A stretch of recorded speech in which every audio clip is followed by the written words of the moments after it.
Assalamualaikum warahmatullahi wabarakatuh. Jumpa kembali dengan Banyuwangi Spesial. Selamat sore semua teman-teman ya. Mudah-mudahan sore hari ini sehat selalu. Dan untuk video yang kita simak untuk sore hari ini masih tetap tentang Pak Hasto, dan langsung dibawakan oleh Opung Parpelak. Dan bagaimana videonya dan keseruannya Opung Parpelak membahas tentang Pak Hasto, mari kita play untuk videonya. Let's go untuk kita play. Kuperhatikan 3 hari ini berita di media sosial pagar laut, pagar laut, pagar laut. Gak ada lagi yang tertarik bahas Hasto. Nggak kangen kalian mendengar namanya. Ih, kejamnya. Sekarang saya Dido yang dapat panggung. Dapat panggung nih sampai nyebur-nyebur ke laut. Nyebur ke laut dia kawan-kawan. Aduh, aku ingin bahas Hasto, bisa? Jadi kemarin kan Senin tanggal 21 diadakanlah sidang pra peradilan, kan begitu? Tahu enggak kalian, termohon yaitu ketua KPK nggak datang.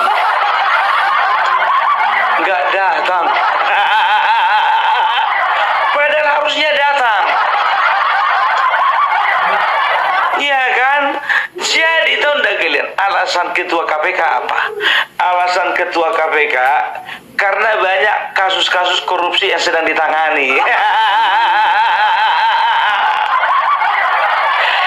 Dan dari pihak PDIP merasa dipermainkan dan mengatakan tolong dulu KPK jangan ulur-ulur waktu. Bilang aja lah begini, secepatnya lah tolong KPK jangan digantung dulu bagaimana statusnya Hasto ini. Gitu bilang ke.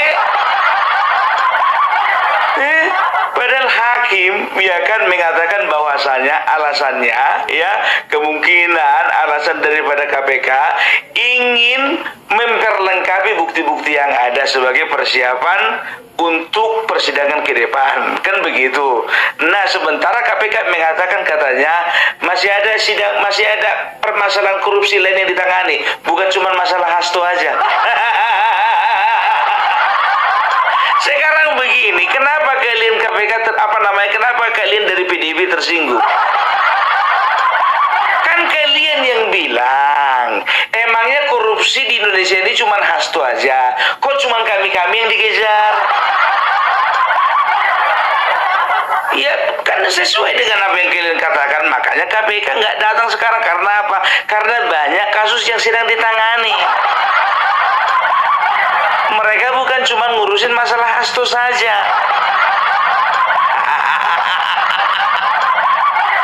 Sakit dipermainkan. Kalau ku bilang sih biar tahu kalian, menurutku ya, Ketua KPK Setio Budianto ataupun juga stafnya bisa saja menghadiri pengadilan pra peradilan itu, kan begitu ya kan? Gampangnya itu. Cuman sekarang kan bicara masalah harga diri, wah. Hasto waktu kemarin pemanggilan sebagai saksi, dia kan mangkir. Sebagai tersangka juga di panggilan pertama mangkir kan? Nah, sekarang malah duduk ya orang PDIP mengatakan bahwasanya KPK itu inkonsisten. Nah, yang duluan inkonsisten siapa? Sampean toh? Tenang men, gak usah buru-buru. Mau kemana rupanya? Gimana mau nggak buru-buru ya kan, statusnya digantung ini Pak. Ini masalah harga diri sekjen Pak. Padahal kalian tahu di pemberitaan mengatakan bahwasanya ya PDIP sudah mempersiapkan 9 orang pengacara handal. Katanya 1.000. Kok sekarang yang turun cuma 9?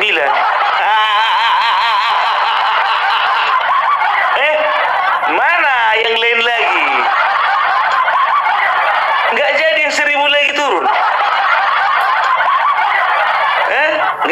Yang 991 lagi mana? Anggohata. Hasto didukung oleh 1000 pengacara se-Indonesia. Pengen lihat aku mana 1000-nya itu. Kemarin begitu juga waktu capres 1000 pengacara siap untuk mendukung membela 16 Ganjar. Yang sebelah sana 1000 malaikat soalnya. Terlalu gampang kalian itu mengucapkan 1000. Tapi yang datang 9. Mana ya? Bikin malu ah. Di pemberitaan juga dikatakan tuh kalian pada sidang pengadilan pra-peradilan 2 pengacara senior turun gunung. Cuma 2 rupanya pengacara senior di sebelah sana.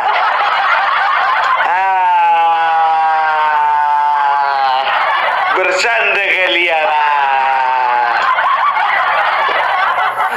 Mana yang lain pengacara senior yang mana? Nggak kuat apanya bayarnya?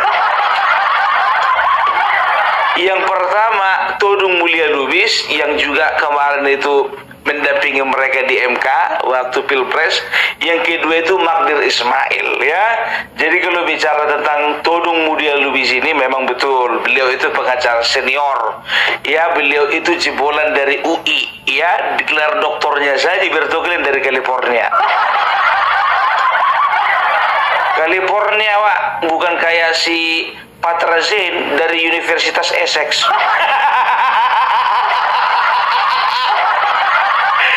Aku kalau ingat itu mati kali aku ketawa. Essex University. Di mana lah kampusnya ini pikirku begitu berdobilian. Essex University. Iya kan, England. Tapi mending lah Todung Mulya Lubis ini ya kan gitu ya kan. Tapi kalau nggak salah Patra Zain juga kemarin mendampingi Hasto juga ya waktu pemanggilan kedua ya. Ya cocok kalau mendampingi ke KPK memenuhi undangan. Tapi kalau sidang-sidang kayak gini kurasa sanggup atau enggak ya?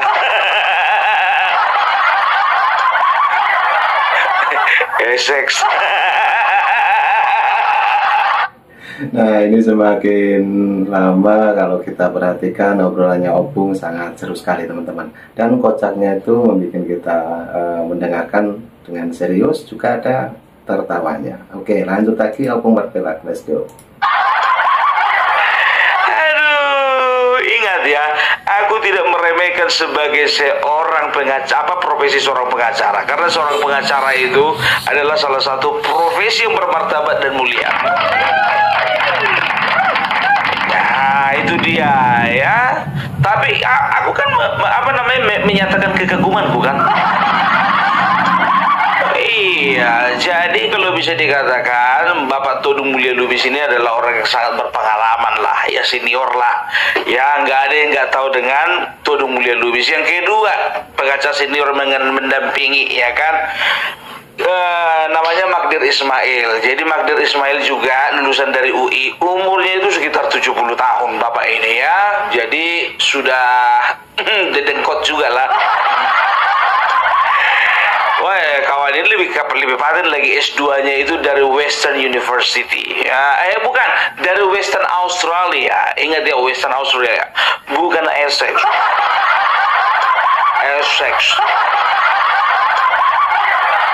Ya, jadi beliau itu sudah pengalaman. Ya, jadi kalau yang nggak tahu Magdir Ismail ini siapa, beliau adalah pengacara dari Setia Novanto kemarin yang akhirnya tetap dimasukkan ke dalam penjara.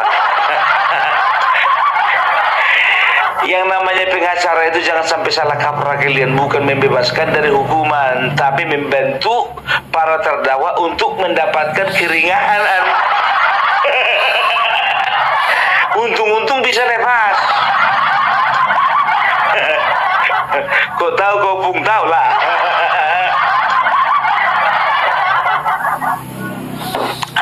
Jadi biar tahu kalian sekalian, ya.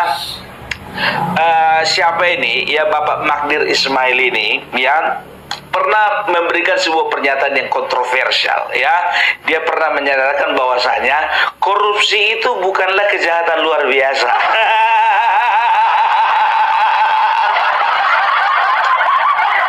Kok berani kali ngomong gitu, Bung? Aku ngomong pakai data. Menjadi sangat luar biasa oleh karena pejabat negara yang melakukannya.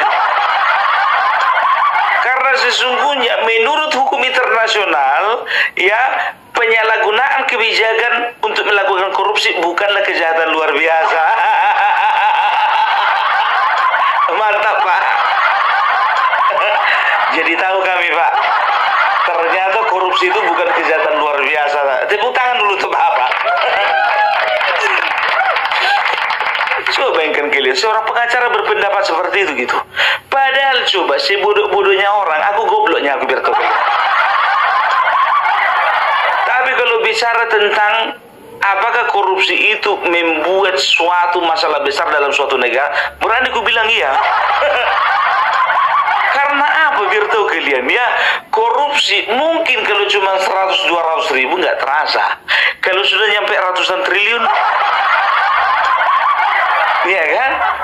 Pasti ada efeknya. Ya udahlah kalau kayak gitu, pantas lah, ya kan? Harvey Muiz kemarin dihukum cuma 6 tahun, orang bukan kejahatan luar biasa kok. Catat ini, catat ya. Ingat, yang menyatakan itu adalah kuasa hukum dari PDIP. Jadi jangan coba-coba orang dari PDIP, apalagi yang namanya Adena Pitupulu dan juga Deddy Sitorus, coba tolong dulu itu Harvey Muiz gimana itu, ratusan triliun tapi cuma 6 tahun. Diskusi dulu kalian bagus-bagus dengan Magdir Ismail. Si goblok-gobloknya aku, tapi nggak terlalu goblok. Kalian anggap aku kan? Itu dia orang awak kuliah jurusan itu. Kenapa dia bilang begitu? Bilang ya, karena memang dia kalau nggak salah, ya kalau nggak salah jurusannya, ya ketika dia kuliah itu kalau nggak salah itu ya hukum dalam perbankan, makanya dia mengatakan seperti itu. Kalau hukum tata negara, cobalah dulu diskusi dulu sama Rocky Gerung.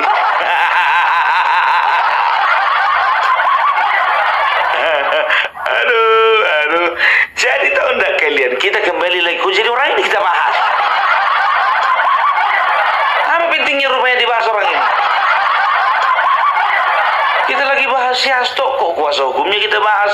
Nanti lama-lama lagi kita bahas lagi si Roni siapa? Roni Talapesi. Udahlah. Sedangkan sama aku biar nanti ku bahas Horace Sitorus biar tuh kalian kenal sama dia. Pengacara juga itu. Udah gak usah kita bahas. Kita bahas dulu si Hasto ini, ya kan? Jadi tahu enggak kalian, jujur aja gue bilang, perkara ketua KPK tidak datang, ya, KPK tidak datang di dalam sidang pertama dari pra-peradilan tersebut, ya, itu bukan berbicara mau atau tidak, mau bisa atau tidak bisa, tapi ini berbicara harga diri, boys. Aku bilang bicara harga diri, coba. Masa PDIP, sekjen PDIP mau suka-sukanya aja, KPK juga bisa dong suka-sukanya. Kalau dibilang katanya masih banyak kasus hukum yang sedang ditangani, jadi bukan cuma Hasto aja ditangani, itu sebetulnya pelecehan itu.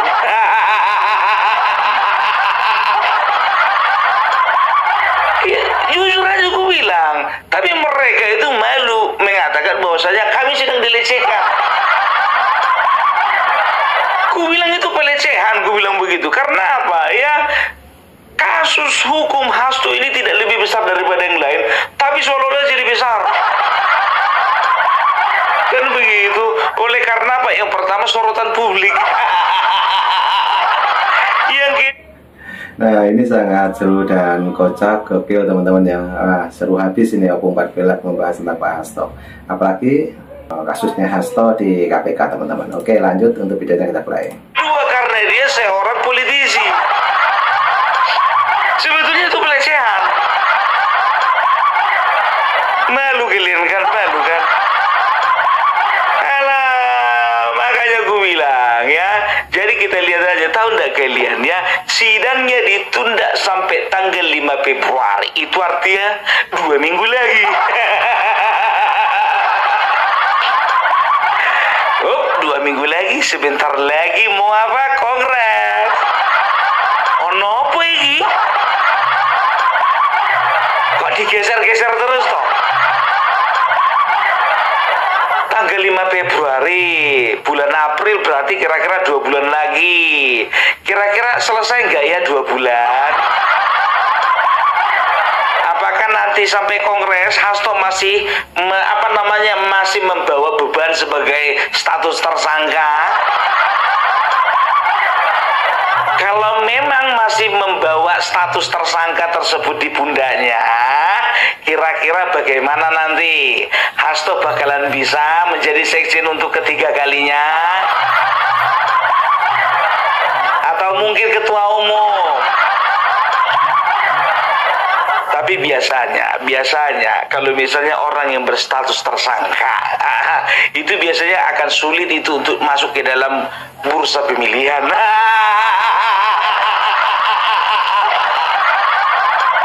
Halo, udah tahu kalian kemana arahnya ini?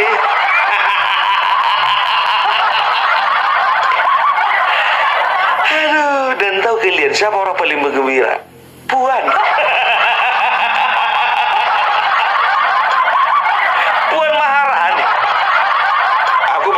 Asumsi dong. Perhatikan kalian, karena apa? Ya kan, namanya Puan Maharani itu sebetulnya dalam hatinya maunya orang ini satu-satu memang dipreteli.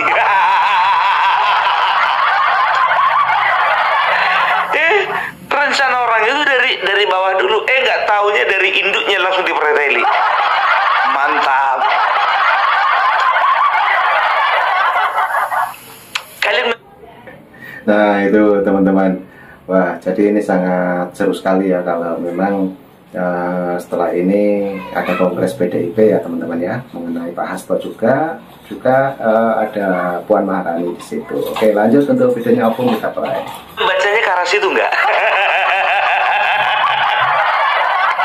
Aduh, ya coba sampai sekarang, apa mereka? Iming-iming mereka ya, mereka mengatakan bahwasanya Bapak Prabowo mereka sudah menjalin komunikasi dengan Bapak Prabowo, kan begitu kan? Iya, percaya kalian? Aku takutnya begini, ya kan? Ya, PDIP dan Megawati mengatakan kalau mereka ingin ya menjalin komunikasi dengan Bapak Prabowo ya, cuman masalahnya mulai dari Pilpres kemarin mereka menyampaikan ingin ketemu Bapak Prabowo, nggak jadi kan begitu. Setelah 3 bulan senyap kan. Nah, kenapa setelah kasus Hasto mencuat mereka ingin komunikasi lagi? Tanda tanya kalian besar nggak? Dan tahu nggak kalian, sekali lagi ditegaskan bahwasanya oposisi kami bukanlah oposisi seperti yang kami lakukan kepada SBY, tapi ya oposisi kami itu adalah apa dibilangnya itu, oposisi yang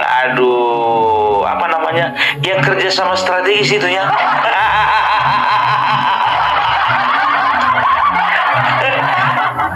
Jadi kalian, ya jujur aja gue bilang, kalau misalnya beroposisi itu berarti itu tergantung dari perasaan ketua umum kalian ya. Karena ketua umum kalian benci kali sama SBY, makanya kalian gas terus kemarin. Ya, nah sekarang gara-gara ketua umum kalian itu temannya Prabowo, pengakuannya. Maka kalian nggak berani gas walaupun tipis-tipis ya.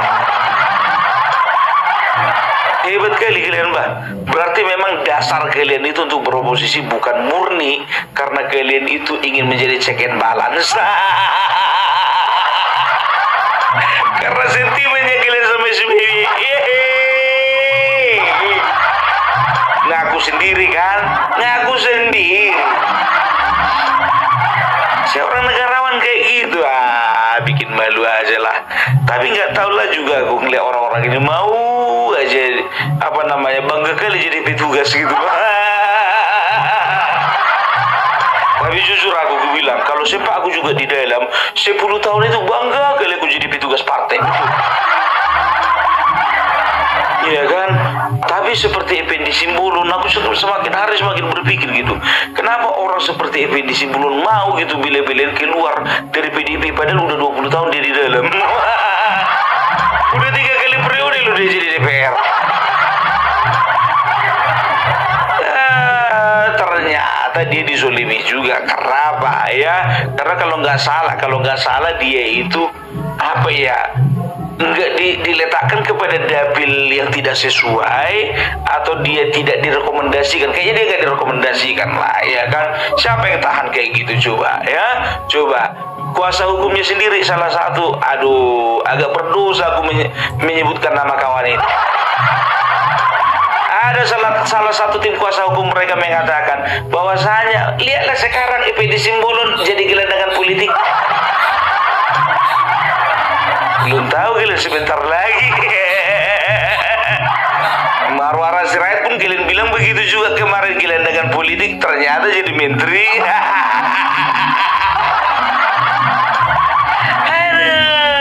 Kita lihat kalau bicara tentang Hasto ya, kita lihat aja nanti tanggal 5 Februari. Kenapa pun bisa lama kali tanggal 5 Februari? Karena minggu depan ada 2 hari libur. Hari Senin tanggal 27 Isra Mi'raj, ya kan? Hari Rabunya Imlek. Orang juga kepengen libur, bukan cuma mau memperhatikan masalah si Hasto. Kita lihat nanti setelah tanggal 5 ada libur lagi nggak? Aduh. Itulah Indonesia aku.